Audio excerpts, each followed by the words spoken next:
ತಂದಿರತಕ್ಕಂಥ ಈ ಸಂತಾಪ ಸೂಚನೆಗೆ ಬೆಂಬಲವನ್ನು ವ್ಯಕ್ತ ಮಾಡಿ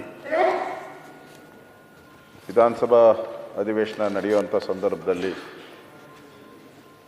ಅದು ಈ ಅಧಿವೇಶನಕ್ಕೆ ಸಂಬಂಧಪಟ್ಟಂತೆ ಮೊನ್ನೆ ತಾನೇ ನಾವು ಮೇಟಿ ಅವ್ರದ್ದು ಸಂತಾಪ ಸೂಚನೆಯನ್ನು ಮಾಡಿದ್ದಾರೆ. ಅವರು ಸಿಟ್ಟಿಂಗ್ ಮೆಂಬರು. ಇವರು ಶಾಮನೂರು ಶಿವಶಂಕರಪ್ಪನವರು ಅಷ್ಟೇ. ಅವರೆಲ್ಲರಿಗೂ ಮೊದಲಿಂದಾನೇ ಹೇಳ್ತಾ ಇದ್ರು, ನಾನು ಕೊನೆವರೆಗೂ ಅವ್ರು ಯಾವಾಗ ರಿಟೈರ್ಡ್ ಆಗ್ತೀಯ ಅಂತ ಹೇಳಿದ್ರೆ, ಇಲ್ಲ ನಾನು ಬದುಕಿರೋವರೆಗೂ ನಾನು ಅಧಿಕಾರದಲ್ಲಿ ಇರಬೇಕು ಅನ್ನೋ ಮಾತನ್ನ ನಿಲ್ತೀನಿ ಅಂತ ಹೇಳ್ತಾ ಇದ್ರು. ಇನ್ನೊಂದು ಎಲೆಕ್ಷನ್ ನಿಲ್ತೀನಿ. ಹೌದು, ಇನ್ನೊಂದು ಈಗಲೇ ಅವ್ರಿಗೆ 95 ವರ್ಷ, ಇನ್ನೊಂದು ಎಲೆಕ್ಷನ್ ನಿಲ್ತೀನಿ ಅಂತಲೂ ಕೂಡ ಹೇಳ್ತಾ ಇದ್ರು. ಅಂದ್ರೆ ಆ ಥರದ ಗಟ್ಟಿ ಮನುಷ್ಯ, ಭಾಳ ಗಟ್ಟಿ. ಅದನ್ನು ಅವರ ಇಡೀ ಜೀವನ ನಾವು ಒಂದು ಸರಿ ಮೆಲುಕು ಹಾಕ್ಕೊಂಡ್ರೆ, ಅವರು ಪ್ರಾರಂಭದಿಂದನೂ ಕೂಡ 1931 ಅವರ ಹುಟ್ಟಿದಂಥದ್ದು. ಅದಾದಮೇಲೆ ಅವರು ಶಿಕ್ಷಣ ಸಂಸ್ಥೆಗಳನ್ನು ಪ್ರಾರಂಭ ಮಾಡೋಕ್ಕೆ ಮೊದಲು 1972ರಲ್ಲಿ ಬಾಪೂಜಿ ವಿದ್ಯಾಸಂಸ್ಥೆಯ ಗೌರವ ಕಾರ್ಯದರ್ಶಿಯಾಗಿ ಪ್ರಾರಂಭ ಮಾಡಿದ್ರು.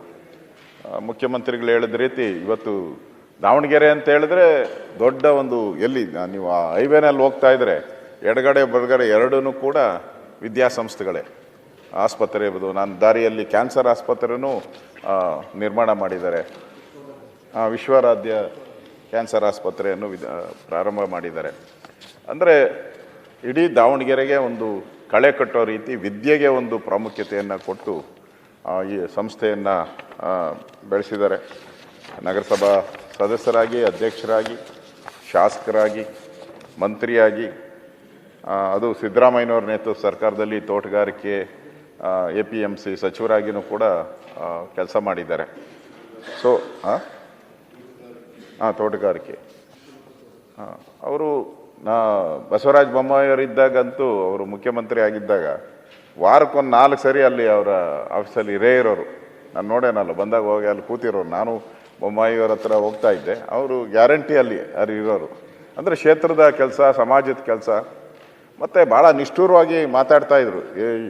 ಅವರು ವೀರಶೈವ ಮಹಾಸಭಾದ ಏನಾದರೂ ಪ್ರಶ್ನೆಗಳು ಬಂದಾಗ ಧೈರ್ಯವಾಗಿ ಹೇಳ್ತಾ ಇದ್ರು, ಧೈರ್ಯವಾಗಿ ಅರಸ್ಕೊತಾ ಇದ್ರು. ಇವ್ರು ಹೇಳಿ ಸ್ಟೇಟ್ಮೆಂಟ್ಗೆ ಯಾರು ವಿರುದ್ಧ ಹೇಳೋಕ್ಕಾಗಲ್ಲ. ಆ ಥರದ ಒಂದು ಸೀನಿಯಾರಿಟಿ, ಆ ಸಮಾಜಕ್ಕೆ ಮಾಡಿದಂಥ ಸೇವೆ ಆಧಾರದಲ್ಲಿ ಯಾರು ಕೂಡ ಇವರಿಗೆ ಪ್ರತಿರೋಧ ಹೇಳುವಂಥ ಪರಿಸ್ಥಿತಿ ಇರ್ತಿಲ್ಲ. ಆ ಥರದೊಂದು ಸ್ಟೇಚರ್, ಇದೇನು ಒಂದೇ ದಿನಕ್ಕೆ ಸ್ಟೇಚರ್ ಕ್ರಿಯೇಟ್ ಆಗಲ್ಲ, ಒಂದೇ ದಿನಕ್ಕೆ ದೊಡ್ಡ ವ್ಯಕ್ತಿ ಆಗಕ್ಕೆ ಸಾಧ್ಯ ಇಲ್ಲ. ನಿರಂತರವಾಗಿ ಆ ಸಮಾಜದ ಕೆಲಸ ಮಾಡಿದಾಗ ನ್ಯಾಚುರಲ್ಲಾಗಿ ಸಿಗುವಂಥ ಒಂದು ಗೌರವ ಅವರಿಗೆ ಸಿಕ್ಕಿತ್ತು.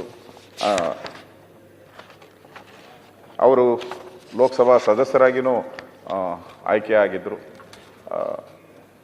ಅವರು ತೀರೋದು ನೆನ್ನೆ ನಾನು ಫ್ಲೈಟಲ್ಲಿ ಬಂದು ಇಳಿಬೇಕಾದ್ರೆ ಸಮಾಚಾರ ಬಂತು ನನಗೆ. ಬೆಳಗಾವಿಯಲ್ಲಿ ಇಳಿದಾಗ ಒಂಥ ಹಿರಿಯ ರಾಜ, ದೇಶದಲ್ಲೇ ಇವರಷ್ಟು ಹಿರಿಯರು ಯಾರೂ ಇಲ್ಲ ಅಂತ ಪತ್ರಿಕೆಯಲ್ಲಿ ಬಂದಿತ್ತು.